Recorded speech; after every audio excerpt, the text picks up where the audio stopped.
কাবার দিকে নজর করলে সওয়াব আছে না নাই?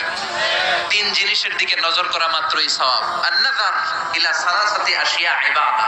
আন-নাযার ইলাল মুসহাফ, কোরআন পড়তে পারেন না, বয়স হয়ে গেছে, এখন বুঝতে পারছেন, কি করবেন? পড়তে পারেন না, খুলে শুধু চোখের পানি ছাড়েন আর পৃষ্ঠাগুলো উল্টান, সওয়াব আছে না নাই? মা বাবার চেহারার দিকে রহমতের নজরে যদি তাকান, এত কষ্ট করে আমার মা বাবা আমাকে লালন পালন করেছে, কত কষ্ট করেছে আমার জন্য আমার মা, কত নির্ঘুম রাত কাটিয়েছে তারা, এটা ভেবে যদি তাকান, কবুল হজের সওয়াব আমলনামায় দিবে কে? আন-নাযার ইলাল কাবা, মসজিদ আল হারাম, যে মসজিদে এক রাকাত সালাত পড়লে 1 লক্ষ রাকাতের সওয়াব দেয় কে? যে কাবা ঘরে সাইয়েদনা ইব্রাহিমের হাত লেগেছে, পা লেগেছে, সাইয়েদনা ইসমাইলের পা লেগেছে, বিশ্বনবীর হাত লেগেছে, সাহাবাদের হাত লেগেছে। আল্লাহু আকবার। ওই কাবা ঘরের দিকে যদি নজর করেন, সেটাতেও সওয়াব, নজর করা মাত্রই সওয়াব। এই কাবাকে কেন্দ্র করে তাওয়াফ করতে হয়, 7টা টার্নিং করলে, টার্ন অ্যাবাউট করলে একটা তাওয়াফ কমপ্লিট হয়। এই তাওয়াফ করার পরে 2 রাকাত নামাজ পড়া সুন্নাহ, বিশ্বনবী পড়তেন। আপনারা যারা উমরা করতে যাবেন পড়বেন, তাওয়াফের পরে 2 রাকাত পড়তে হয়। এই 2 রাকাত সালাতের দ্বিতীয় রাকাতে বিশ্বনবী সূরাতুল ইখলাস পড়তেন, সুবহানাল্লাহ পড়েন। আবার বিতরের সালাতের শেষের রাকাতে পড়তেন, আল্লাহু আকবার। তাহলে আমরা পেলাম ফজরের 2 রাকাত সুন্নতে বিশ্বনবী সূরাতুল ইখলাস পড়তেন, মাগরিবের 2 রাকাত সুন্নতে বিশ্বনবী সূরাতুল ইখলাস পড়তেন।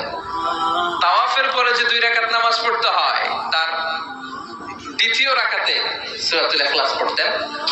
আর বিতরের সালাত, বিতরের নামাজ নিয়ে ঠেলাঠেলি, অনেকগুলো পদ্ধতি আছে। 2 রাকাত করে পরে শেষে 1 রাকাত করে 1 রাকাত পড়বেন। কানাত রাসূলুল্লাহ ক্বাবলা রুকু বা'দা রুকু, রুকুর আগেও কুনুত করতেন, পরেও করতেন। আবার 3 রাকাত এক বৈঠকে পড়বেন, শুধু শেষবার বসবেন, 2 রাকাতের পরে বসবেন না, এভাবেও বিশ্বনবী পড়তেন। আর আমরা হানাফিরা যেটা পড়ি, এটার আম দলিল আছে, খাস দলিল নাই। বিশ্বনবী 3 রাকাত বিতরের সালাত পড়েছেন, তবে মাগরিবের মতো পড়তে নিষেধ করেছেন। আমরা মাগরিবের মতো পড়ি না, আমরা আবার 3 রাকাত পরে আল্লাহু আকবার বলে হাত বাঁধি, ঠিক কিনা? মাগরিবের নামাজে হাত বাঁধা আছে? আমরা আল্লাহুম্মা ইন্না নাস্তাঈনুক ওয়া নাস্তাগফিরুক এই দোয়া পড়ি, মাগরিবে এই দোয়া আছে? হানাফিরা এই হাদিসের আলোকে আম দলিল নিয়েছেন যে 3 রাকাত আমরা যেভাবে পড়ি, মাগরিব থেকে একটু টুইস্ট করে আলাদা, এভাবেও পড়া যাবে। এই মৌলিক 3টা পদ্ধতির যেটা দিয়ে মনে যায় সেটা দিয়ে পড়েন, কিন্তু বিভ্রান্তি সৃষ্টি করা যাবে না। আমরা কেউ তাবলীগ করি, আমরা কেউ জামাত ইসলাম করি, আমরা কেউ চরমনায়ের পীরের মুরিদ, আমরা কেউ বিভিন্ন দলের সাথে জড়িত, আমরা কেউ হেফাজতে ইসলাম, আমরা কেউ কওমি, কেউ আলিয়া, কিন্তু আমাদের মুসলমানদের মধ্যে, আমাদের দাড়িওয়ালাদের মধ্যে, আমাদের টুপিওয়ালাদের মধ্যে আছে 100 বছরের ঐক্য। এই ভূখণ্ডে চিল্লায় বলেন ঠিক কিনা? এজন্য দাওয়াতের নামে, সহিহ হাদিসের নামে, ইসলামের নামে এই দেশের ঐক্য আপনারা নষ্ট করবেন না। এই ঐক্য নষ্ট করার কোনো অধিকার আপনাদের নাই, চিৎকার করে বলেন ঠিক কিনা? ইসলাম মানতে হলে সহিহ সুন্নাহর আলোকেই মানতে হবে, সহিহ কথার আলোকেই মানতে হবে। But your approach should be very flexible. আপনার অ্যাপ্রোচটা এমন অ্যাপ্রোচ হতে হবে যাতে করে মানুষ আপনার কথা বুঝে, মানুষ এটা সহজে রিসিভ করতে পারে। যিনি মুফতি, he can provide the legal opinion of Islam, সে ইসলামের ফতোয়া দিয়ে বেড়াবে। তার ফতোয়ায় একটা কমন জিনিস যেটা থাকতে হবে, আজকে মনে রাখবেন, সেটা হচ্ছে আত-তাইসির। আমার সাথে সাথে বলেন, সেটা কি? আত-তাইসির মানে সিম্পলিসিটি, সিম্পলিসিটি মানে সহজীকরণ। ইসলামের যত আহকাম, যত নিয়ম কানুন, যত কোডিং সিস্টেম, যত রুলিং সিস্টেম, যত লিগাল অপিনিয়ন, সবগুলো আমাদের মানতে বুঝতে সহজ হবে, আমাদের জন্য কঠিন হবে না। তাই কঠিন ইসলাম এই ভূখণ্ডে প্রচার করার আপনাদের দরকার নাই। আমরা খুব ভালো করে ইসলামকে মানতে জানি, এবং সেটা সহিহ সুন্নাহর আলোকে, চিৎকার করে বলেন ঠিক কিনা? 100 বছরের ঐক্য আমরা নষ্ট হতে দেব না। দাড়িওয়ালাদের মধ্যে, টুপিওয়ালাদের মধ্যে এদেশে ঐক্য আছে না নাই? আছে না নাই? এই ঐক্যকে সংরক্ষণ করার দরকার আছে না নাই? আল্লাহ তুমি আমাদেরকে সহিহ সমাজ দান করো, আমরা পড়ি আমিন। আরো জোরে পড়েন আমিন। তাহলে বিষ্ণু ঈসা ইসলাম বিতরের সালাতের শেষ রাকাতে পড়তেন, মনে আছে না ভুলে গেছেন? আপনাদের মনোযোগ আছে? একটু জিমায় পড়ছেন মনে হয়, জিমায় পড়ছেন? তাকবীর দেয়া যাবে? জোরে না আসতে? কত জোরে? যত জোরে দেন। লিল্লাহি তাকবীর, লিল্লাহি তাকবীর, লিল্লাহি তাকবীর। বিশ্বনবী এই সূরাটাকে বলেছেন সুলুসুল কোরআন, 1/3 অফ দ্য বুক। কি বলেছেন? সুলুসুল কোরআন, 1/3 অফ দ্য বুক। এই সূরা একবার পড়লে 10 পারার সওয়াব আমলনামায় দিবে কে? দুইবার পড়লে 20 পারার সওয়াব দিবে কে? তিনবার তেলাওয়াত করলে পুরো কোরআন খতমের সওয়াব দিবে কে? অনেক ব্যাখ্যাকারীরা বলেছেন না, সুলুসুল কোরআন দ্বারা এটা বোঝানো হয়নি যে একবার পড়লে 10 পারা। সুলুসুল কোরআন দিয়ে যেটা বোঝানো হয়েছে সেটা হচ্ছে পুরো কোরআনের 30 পারার কথাগুলোকে যদি সংক্ষিপ্ত করা হয় তাহলে 3টা কথা দাঁড়ায়। পুরো কোরআনটাকে যদি আমাকে বলেন মিজানুর রহমান আজহারি ভাই আপনি কনসাইজ করে প্রেসাইজ করে 3 শব্দে বলেন যে কোরআন আসলে আমাদেরকে কি মেসেজ দিতে চায়, তখন 3টা কথা বলতে হবে। 1 নাম্বার হচ্ছে তাওহীদ, 2 নাম্বার হচ্ছে রিসালাত, 3 নাম্বার হচ্ছে আখিরাত। আমার সাথে সাথে বলেন, 1 নাম্বার হচ্ছে তাওহীদ, 2 নাম্বার, 3 নাম্বার, আবার 1 নাম্বার, 2 নাম্বার, 3 নাম্বার। পুরো কোরআনে এই 3টা কথাই কইছে আল্লাহ। সুবহানাল্লাহ পড়ে। তাওহীদের কথা আল্লাহ বলেছে, রিসালাতের কথা বলেছে, পরজগতের কথা, আখিরাতের কথা বলেছে। তো যেহেতু এই সূরাটা তাওহীদের ব্যাপারে আলোচনা করেছে, তার মানে কোরআনের 3 ভাগের 1 ভাগ এই সূরার ভিতরে আছে না নাই? কথা কি বুঝতে পেরেছেন? বুঝতে পারলে তাকবীর হবে, আল্লাহু আকবার। সুলুসুল কোরআন, 1/3 অফ দ্য বুক। পুরো বুক, পুরো কোরআনকে কনসাইজ করলে 3 ভাগ করলে 1 ভাগ হচ্ছে তাওহীদ। এই তাওহীদের কথা এই সূরার ভিতরে ঢুকিয়ে দিয়েছে কে? আবার বিশ্বনবী কোবা পল্লীতে হিজরত করতে যে কোবা পল্লীতে মসজিদ বানালেন,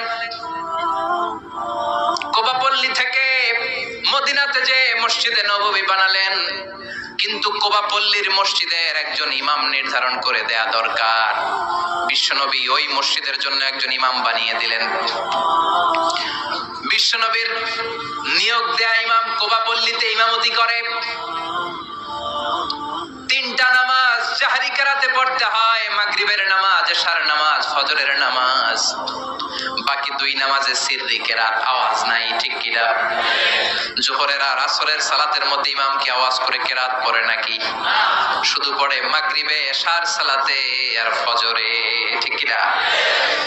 তো ইমাম সাহেব নিয়োগ পাওয়ার পরে মাগরিবের সালাতে, এশার সালাতে, ফজরের সালাতে প্রতি রাকাতেই সূরাতুল ফাতিহার পরে যেই সূরাটা দিয়ে তিনি নামাজ শুরু করতেন ওই সূরাটার নাম হলো সূরাতুল ইখলাস। প্রতি রাকাতে, কি আজীব কথা! প্রতি রাকাতে আগে সূরা ফাতিহার পরে আগে সূরাতুল ইখলাস, তারপরে অন্য সূরা। দ্বিতীয় রাকাতে দাঁড়িয়ে ফাতিহার পরে সূরাতুল ইখলাস, তারপরে অন্য সূরা। প্রত্যেক রাকাতে। ও মিয়া, আপনারা ইমাম রাখছেন এই মসজিদে চকরিয়াতে, বদরখালী এলাকার ইমাম সাহেব প্রত্যেক নামাজে সূরা ফাতিহার পরে খালি ইখলাস পড়ে, কুল হুয়াল্লাহ পড়ে। কি করবেন? ইমাম রাখবেন? হ্যাঁ, আজকে ইমামের একদিন কি আমার একদিন, খালি কুল হুয়াল্লাহ। কোবা পল্লীর এলাকার রেগে মেগে, কোবা পল্লীর জনগণ রেগে মেগে বিশ্বনবীর কাছে চলে গিয়েছে। কারণ নিয়োগ তো বাতিল করা যাবে না, এটা বাংলাদেশের সিস্টেমের সভাপতি সেক্রেটারি নিয়োগ করা ইমাম না, এটা বিশ্বনবীর নিয়োগ দেয়া ইমাম। চিৎকার করে বলো ঠিক কিনা? নিয়োগ দিয়েছেও বিশ্বনবী, বাতিল করলেও করবে বিশ্বনবী, ঠিক কিনা? বিশ্বনবীর দরবারে চলে গিয়েছে, যে বলে ইয়া রাসূলুল্লাহ, ইয়া হাবিবাল্লাহ, সবাই মিলে কষ্ট করে আপনারে নিয়ে মসজিদটা বানালাম, আপনার নিয়োগ দেয়া ইমামকে পেয়ে আমরা খুশি হলাম, কিন্তু ইমাম সাহেব মাগার কুল হুয়াল্লাহ ছাড়া কোনো সূরা পড়ে না, খালি কুল হুয়াল্লাহ, খালি কুল হুয়াল্লাহ। বিশ্বনবী বললেন বিপাকে ঘটনা কি? এত সূরা থাকতে এইটারে পাইছে কেন? বিশ্বনবী বললেন ডেকে পাঠাও। বিশ্বনবী ইমাম সাহেবকে বললেন, আমি তোমাকে নিয়োগ দিয়েছি, তাই নিয়োগ ওরা বাতিল করার ক্ষমতা রাখে না, আমার কাছে এসেছে। আমি তোমার কাছে জানতে চাই ঘটনাটা কি। প্রতি রাকাতে সূরাতুল ফাতিহার পরে অন্য সূরা পড়ার আগে আগে সূরাতুল ইখলাস পড়ো কেন? সাহাবীর সোজা সাপটা উত্তর, ও নবী, এই সূরাটারে আমি বড্ড ভালোবাসি। কেন ভালোবাসো? সাহাবী বলে, ফিহি সিফাতুর রহমান, এই সূরার ভেতরে আমার রহমানের আল্লাহর পরিচয় আছে। এই সূরার ভেতরে আল্লাহ সংক্ষেপে এত সুন্দর নিজের পরিচয়টা দিয়েছেন গো নবী। পুরো কোরআনের কোন সূরার মধ্যে কোন আয়াতের মধ্যে আমি এই পরিচয় পাই না। যেহেতু আমার রব রহমানের পরিচয় সুন্দরভাবে এই সূরার মধ্যে আছে, তাই আমি সূরাটাকে ভালোবাসি, প্রতি রাকাতে পড়ি। বিশ্বনবী বললেন, তোমার এই অভ্যাস পরিবর্তনের দরকার নাই। যতদিন থাকবা তুমি ওই মসজিদের ইমাম, যতদিন পড়াবা ইখলাস দিয়ে পড়াবা। এই ইখলাসের প্রতি তোমার ভালোবাসা কিয়ামতের দিন তোমারে জান্নাতে ঢুকিয়ে দিবে। মর্যাদা বেশি না কম? সূরাতুল ইখলাস ছোট্ট সূরা, কিন্তু মর্যাদা বেশি না কম? নবম হিজরি বিশ্বনবী চলে গেলেন তাবুকের ময়দানে। বিশ্বনবী স্বয়ং নিজে ব্যাটল ফিল্ডে তলোয়ার নিয়ে লিল্লাহি তাকবীর আল্লাহু আকবার বলে যে ময়দানে, যুদ্ধের ময়দানগুলোতে নিজে লিড দিয়েছেন, এটাকে বলে গাজওয়া। আর যেটাতে নিজে যেতে পারেন নাই, ওনার সেনাবাহিনী মিলিটারি আর ব্যাটালিয়ন পাঠিয়েছেন, ওটাকে বলে সারিয়া। এই তাবুক ছিল গাজওয়া মিন গাজওয়াতির রাসূল।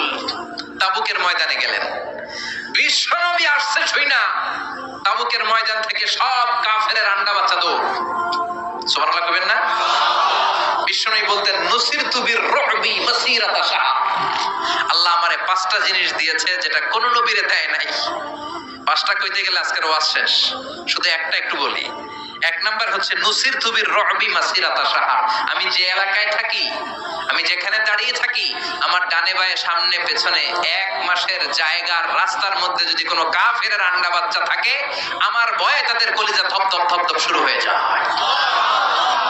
বিশ্বনবী সেনাবাহিনী নিয়ে অ্যাটাক করেছেন তাবুকের ময়দানে। বিশ্বনবীর নাম শুনে সব দৌড়, আইজো দৌড় কাইলো দৌড়। বিশ্বনবী আল্লাহর শুকরিয়া করলেন, যুদ্ধ ছাড়াই বিজয়, না চাই মেঘ, না চাইতে বৃষ্টি। সুবহানাল্লাহ পড়ে। বিশ্বনবীর আর যুদ্ধ করা হলো না, তাবুকের ময়দানে দাঁড়িয়ে আছেন। হঠাৎ দেখেন সূর্যের আলো কমতে শুরু করেছে। ঘটনা কি? তাকিয়ে দেখে সাইয়েদনা জিব্রাইল বিশাল ফেরেশতার বহর নিয়ে পৃথিবীর মধ্যে নেমে আসছে। সাইয়েদনা জিব্রাইলের পাখার কারণে সূর্যের আলো স্তমিত হয়েছে। বিশ্বনবী বললেন, ও সাইয়েদনা জিব্রাইল, ঘটনা কি? এত বাহিনী কেন? এত ফেরেশতা কেন? কত ফেরেশতা? সাইয়েদনা জিব্রাইল বলে, 1,40,000 ফেরেশতা। কেন আসলাম? সাইয়েদনা জিব্রাইল বলে, ও নবী, তাবুকের ময়দানে আপনি যুদ্ধ করতে এসেছেন। আপনি কি জানেন ওই মদিনাতে আপনার কলিজার টুকরা সাহাবী মুআবিয়া ইবনে মুআবিয়া আল মুজানি কিছুক্ষণ আগে শেষ নিঃশ্বাস ত্যাগ করেছে গো নবী। আপনার সাহাবী মুআবিয়া ইবনে মুআবিয়া আল মুজানি কিছুক্ষণ আগে শেষ নিঃশ্বাস ত্যাগ করেছে। তিনি তো চলে গিয়েছে গো নবী, তার জন্য কি আপনি গায়েবানা জানাজা পড়বেন না? বিশ্বনবী বললেন, ইন্না লিল্লাহি ওয়া ইন্না ইলাইহি রাজিউন। বিশ্বনবী বললেন, অবশ্যই পড়ব। ও সাহাবারা, তোমাদের ভাই মদিনাতে মুআবিয়া ইবনে মুআবিয়া আল মুজানি মারা গিয়েছে, চলো আমরা জানাজার নামাজ পড়ি। গায়েবানা জানাজা। গায়েবানা জানাজা হলো মাইয়াত সামনে নাই, লাশ সামনে নাই, কফিন বক্স সামনে নাই, সবাই আমরা দাঁড়িয়ে 4টা তাকবীর দিয়ে নামাজ পড়বো, তার জন্য দোয়া করব। এটাও শরীয়তে জায়েজ করে দিয়েছে কে? বিশ্বনবী 4টা তাকবীর দিয়ে জানাজার নামাজ পড়তে দাঁড়ালেন। আর দেখলেন বিশ্বনবী পিছনে তাকিয়ে দেখলেন সাইয়েদনা জিব্রাইল 1,40,000 ফেরেশতাদের কাতার বানাচ্ছে। 2 কাতার। ফেরেশতাদের প্রথম কাতারে 70,000, দ্বিতীয় কাতারে আরো 70,000, 1,40,000 ফেরেশতা সাহাবাদের পেছনেও কাতার। বিশ্বনবী অবাক, ঘটনা কি? আমার কোন সাহাবার গায়েবানা জানা যায় তো এত ফেরেশতা আসে না। 4টা তাকবীর দিয়ে জানাজা পড়িয়ে বিশ্বনবী বললেন, ও জিব্রাইল, জানাজার সালাত তো শেষ হলো, ঘটনা কি? কি কারণে 1,40,000 ফেরেশতার বহর নিয়ে মুআবিয়ার গায়েবানা জানাজাতে শরীক হলো রে জিব্রাইল? কি এমন আমল করেছে আমার প্রিয় সাহাবী মুআবিয়া? কি তার আমল ছিল? কি ছিল তার গোপন আমল? আমার একটু বলো। কেন তোমরা আসলাম? কোন আমল তাকে আল্লাহর আরশের উপরে তুলে নিয়েছে?